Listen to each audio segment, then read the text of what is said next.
le monde tourne. Direction la Birmanie, refusant de tirer sur leurs concitoyens. Les informations pullulent.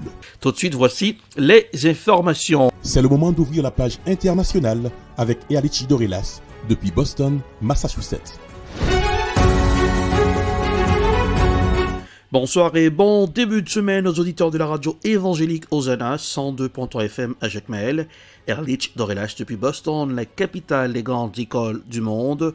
Bonsoir Jonel, bonsoir à tous et à toutes. Bienvenue dans la page internationale, le grand journal du 14h. Tout de suite, voici les informations. Birmanie, l'opposition ne baisse pas les bras malgré la répression de la junte. Depuis le coup d'état militaire il y a 2 mois en Birmanie, 3000 personnes ont été arrêtées et plus de 700 tuées. Voici un reportage signé Euronews. Ils bravent la répression sanglante. En Birmanie, l'opposition continue de se mobiliser pour dénoncer le coup d'état militaire et demander la libération d'Aung San Suu Kyi. L'ex-première ministre, qui n'a plus été vue en public depuis plus de 2 mois, est toujours tenue au secret dans une résidence de la capitale. Et les charges retenues contre elle ne cessent de se multiplier. L'ex-prix Nobel de la paix a une nouvelle fois été inculpé pour violation de la loi sur la gestion des catastrophes naturelles, comme l'a confirmé l'un de ses avocats, qui explique en outre l'avoir trouvé plutôt en bonne santé lors d'une apparition par visioconférence. Aung San Suu Kyi fait l'objet au total de 6 poursuites judiciaires qui pourraient à terme l'écarter du pouvoir. Pour contrer la junte, l'opposition œuvre dans la rue mais aussi dans l'ombre. Des jeunes contestataires birmans ont lancé un journal clandestin appelé Molotov afin de remporter la guerre de l'information. Leur détermination est totale, comme l'explique ce rédacteur anonyme. Même si l'un d'entre nous est arrêté, il y a des jeunes qui continueront à publier le journal. Même si l'un d'entre nous est tué, quelqu'un d'autre prendra la relève. Ce journal Molotov continuera d'exister jusqu'à ce que la révolution soit couronnée de succès. Journalistes, blogueurs et autres opposants font partie des quelques 3000 personnes à avoir été arrêtées depuis le coup d'État. Depuis début février, la répression aurait déjà fait plus de 700 morts. Déplacement du nouveau Premier ministre libyen en Turquie. Le nouveau Premier ministre libyen Abdelhamid Dbeibah est attendu ce 12 avril en Turquie, accompagné d'une importante délégation. Une visite qui intervient alors que la pression s'accentue sur Ankara pour retirer ses soldats de Libye. Voici un reportage et le confrère de la RT. C'était il y a moins de 3 semaines.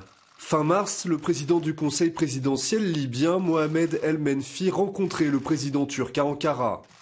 Avant la rencontre de ce lundi, cette visite du nouvel exécutif libyen illustrait déjà la proximité très forte entre 2 pays liés par des accords militaires et économiques.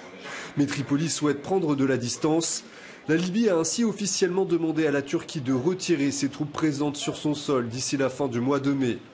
Une intervention qui dure depuis plus d'1 an maintenant. Elle avait été annoncée devant le Parlement turc par Recep Tayyip Erdogan en décembre 2019.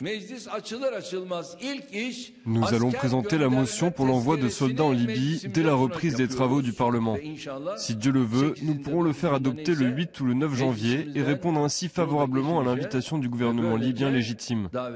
Nous avons soutenu et continuerons à soutenir par tous les moyens le gouvernement de Tripoli, qui résiste contre un général putschiste soutenu par des pays arabes et européens. Pour Ankara, il s'agissait alors de contrer l'offensive menée par les forces du principal rival du gouvernement de l'époque, le maréchal Khalifa Haftar, homme fort de l'est du pays. Depuis, un cessez-le-feu entre les 2 camps est entré en vigueur et la Turquie semble prête à rediscuter sa présence militaire.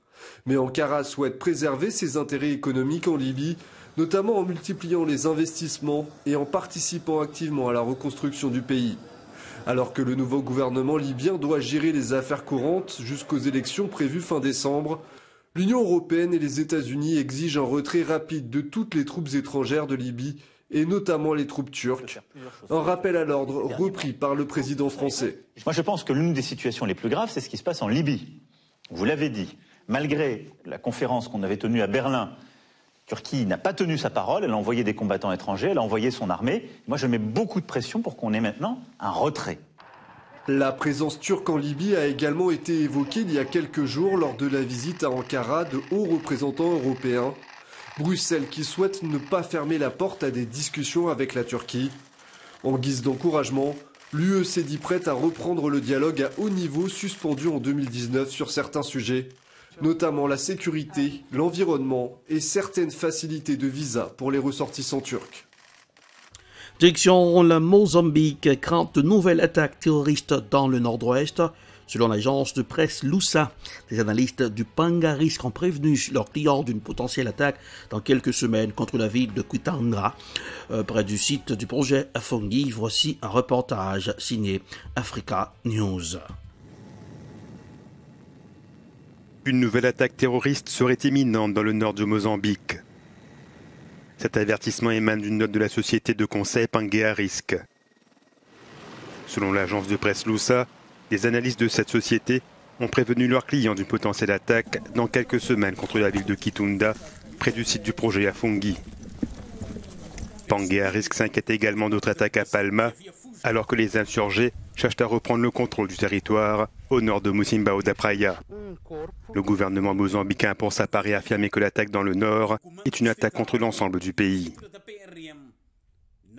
Le président Filipe Nyusi est contre une application directe de la communauté internationale et souhaite que seuls des Mozambicains combattent les groupes armés. Lors d'un sommet extraordinaire de la SADC, il a toutefois préconisé le renforcement de la coopération en matière de surveillance transfrontalière.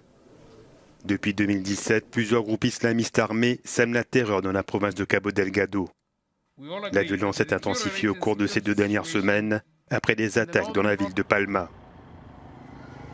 Des dizaines de personnes sont mortes et des milliers d'habitants ont été contraints de fuir. L'ONG ACLED recensait déjà 2600 morts avant cette dernière attaque, dont la moitié de civils. Plus de 700 000 personnes sont affectées par cette crise humanitaire. Dans le camp de Metougué, près de 23 500 personnes tentent de survivre dans des abris de fortune. Manuacha Antonio est ici depuis 2020, après l'invasion de Kisanga.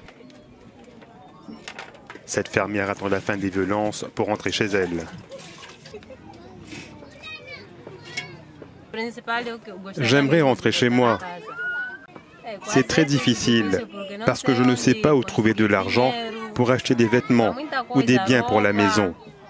Je me débrouillais là-bas avec ce que je produisais dans la ferme. J'en utilisais une partie pour la consommation, l'autre partie, je la vendais pour acheter d'autres choses. Allons aux États-Unis, dans le Minneapolis, Daunte Wright, nouvelle bavure policière. Un jeune Nord-américain de 20 ans, Daunte Wright est mort dimanche après-midi à Brooklyn Center, dans la banlieue de Minneapolis, aux États-Unis. Une enquête judiciaire a été ouverte. La police qui l'avait interpellé a donné sa version des faits. Voici un reportage signé TV5 Monde. Il avait 20 ans. On le voit ici avec son petit garçon d'1 an. Daunte Wright est la dernière victime en date de ce qui pourrait être une nouvelle bavure policière dans une banlieue de Minneapolis, là même où se tient le procès de Derek Chauvin, le policier blanc accusé d'avoir tué George Floyd. J'ai eu sa petite amie au téléphone, elle était dans la voiture et elle m'a dit qu'il avait été tué. Quelques minutes avant, Katie Wright était en ligne avec son fils. Il l'avait appelé pour lui dire qu'il était emmené par des policiers après avoir été arrêté au volant de sa voiture. Selon un communiqué de la police, l'homme contrôlé dimanche en début d'après-midi à un feu de circulation pour infraction au code de la route faisait l'objet d'un mandat d'arrêt. Il a tenté de remonter dans sa voiture alors que la police cherchait à l'arrêter. Un agent a ouvert le feu. Le conducteur, qui avait redémarré, a percuté un autre véhicule. Que s'est-il passé ? Une enquête judiciaire a été ouverte pour déterminer les faits. Pour eux, l'affaire est entendue. Quelques 500 personnes bravant le couvre-feu dans la nuit ont réclamé justice pour le jeune Afro-Américain. Certains s'en sont pris au véhicule de la police. Des affrontements ont suivi pour disperser les manifestants. Les forces de l'ordre renforcées de la garde nationale ont fait usage de balles en caoutchouc, précise la presse locale. Direction le Canada, Covid-19, le variant brésilien P1 inquiète le Canada. Près de 900 contaminations au variant de Manos ont été détectées dans la province de Colombie-Britannique, dont 200 dans la station de ski de Whistler, fermée depuis C'est le plus gros foyer de contamination au variant P1 en dehors du Brésil. Voici un reportage signé Euronews. La petite ville canadienne de Whistler est confrontée depuis plusieurs semaines à une explosion des contaminations au variant brésilien P1 du coronavirus. Si bien que la station de ski, d'ordinaire très fréquentée à cette période de l'année, a été fermée fin mars. La situation est très préoccupante dans toute la province de Colombie-Britannique, où près de 900 contaminations au variant P1 ont été enregistrées, dont plus d'un quart à Whistler. C'est le plus gros foyer de contamination au variant de Manaus, en dehors du Brésil. Ces cas sont pour l'heure un mystère pour les autorités sanitaires canadiennes, car les 84 personnes infectées initialement à Whistler ont indiqué qu'elles n'avaient pas voyagé au Brésil. Considéré comme une mutation plus contagieuse et plus dangereuse pour les jeunes, le variant P1 se caractérise également par sa capacité à réinfecter des personnes déjà guéries de la maladie. Au Brésil, on estime que plus de 90% des nouvelles infections sont dues à cette souche P1. Le pays a battu un nouveau record de décès quotidiens la semaine dernière, avec 4247 morts jeudi, et ce chiffre pourrait encore augmenter en raison non seulement de la propagation de la nouvelle souche, mais aussi de l'effondrement du système de santé. Malgré cette situation dramatique, le président d'extrême droite Jair Bolsonaro refuse toujours de prendre des mesures à l'échelle nationale et minimise la pandémie. De nombreux habitants continuent de soutenir ces décisions, comme ces manifestants chrétiens qui protestaient à Brasilia contre la décision d'un tribunal d'interdire les célébrations religieuses. Le Brésil est le deuxième pays au monde le plus endeuillé par l'épidémie, avec plus de 350 000 morts. Et voilà, c'est la fin de la page internationale au Grand Journal du 14h pour ce lundi 12 avril 2021. Au micro, Erlich Dorelas pour la présentation. Production Ed Prod, réalisation Télé Beltop pour le compte de la radio évangélique Hosanna. Côté température pour cette semaine, un ciel sans soleil à Boston pour ce aujourd'hui, mais oui, la température 48 degrés Fahrenheit, 9 degrés Celsius. À Jacmel, 84 degrés Fahrenheit, 29 degrés Celsius. Bonsoir Joannel, bonsoir Ruben. Rendez-vous c'est pour demain. À demain. C'était la page internationale avec Erlich Dorelas.